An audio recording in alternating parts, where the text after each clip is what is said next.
commencé le tennis quand j'avais 3 ans à peu près, avec mon père, qui était lui-même prof de tennis avant. C'est un sport dans lequel j'ai réussi quand même à m'affirmer et j'ai vu que ça marchait bien pour moi et le fait de réussir, ça m'a plutôt donné envie de continuer et c'est cette envie-là et cette réussite qui m'a donné la passion par la suite.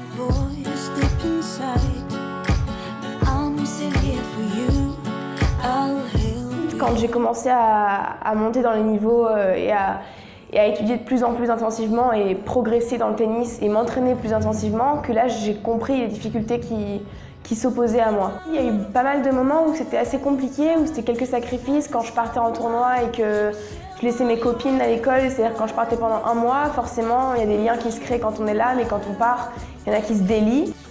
Certes, le tennis, ça m'a apporté énormément de joie, mais ça m'a demandé aussi de faire beaucoup de sacrifices. Ce sera forcément le numéro 1 quand j'ai gagné le championnat de France, quand j'étais plus jeune. Une super victoire, une victoire que j'attendais depuis très longtemps parce que j'ai beaucoup travaillé, je partais de loin quand j'étais petite, j'étais pas forcément dans les meilleurs en étant toute petite. Et grâce à mon entraîneur, j'ai vraiment beaucoup travaillé et c'est ça qui m'a amenée à mon titre de championne de France, donc c'est vraiment un moment qui m'a marquée. Matin école, études et l'après-midi je partais à l'entraînement, que ce soit à Beaulieu, à Monaco, à Nice ou à Antibes. Et ça c'était pendant les périodes d'entraînement et de périodes scolaires. Quand je partais en tournoi, donc après à peu près 3 semaines d'entraînement, 1 mois, je partais, ça dépend, pendant 1 semaine, 2 semaines, 3 semaines. Et pendant les tournois c'était le matin on s'entraîne, on joue le match, on va manger, on rentre, on se réentraîne et on dort. Et c'était ça pendant plusieurs jours jusqu'à ce que je rentre ici et que je reprenne mon école et mes entraînements. Et c'était ça pendant toute une année. J'étais en cours particulier, c'est-à-dire que tous les jours j'étais en cours mais avec un seul prof. J'étais la seule dans la classe et ce système m'a vraiment permis de pouvoir voyager beaucoup plus ou au moins comme les autres années, tout en suivant mes cours et en continuant de progresser sans forcément perdre le fil du programme. Tout ce que j'ai raconté juste avant, ça n'aurait pas été possible sans la Fondation Kyomo forcément, vu que ça a été une aide, vraiment une très grande aide pour moi, pour mon niveau sportif, pour mon niveau d'études, c'était vraiment très important. Un accompagnement très à l'écoute, très personnalisé et très agréable. Sans la Fondation Kyomo, ça n'aurait pas été possible, vraiment. Le rôle de l'éducation dans une vie sportive, c'est très important.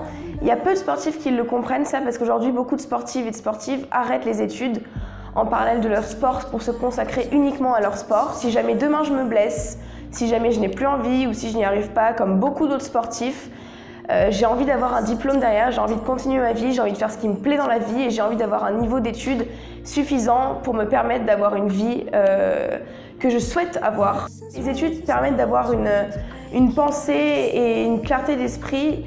Sur le terrain, il faut utiliser son intelligence et le fait de faire travailler son cerveau en dehors de son sport, je considère ça aussi comme très important.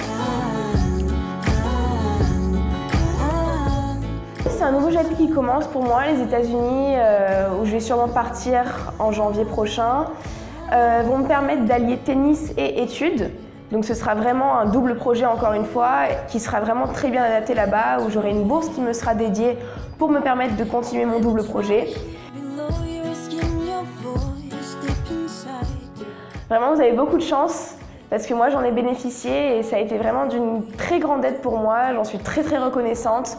Ne lâchez pas, continuez dans vos projets et vous verrez un jour ça paiera forcément. La Fondation Kyomo, elle est toujours là pour vous soutenir. C'est une chance de faire partie de cette famille en fait Kyomo parce que on se sent soutenu, on se sent à l'écoute dès qu'il y a un problème ou alors la Fondation Kyomo elle est toujours là même s'il y a des hauts, même s'il y a des bas et vraiment si vous avez la chance ou si vous voulez faire partie de la Fondation Kyomo, continuez de vous battre pour vos rêves et représenter la Fondation Kyomo comme il se doit.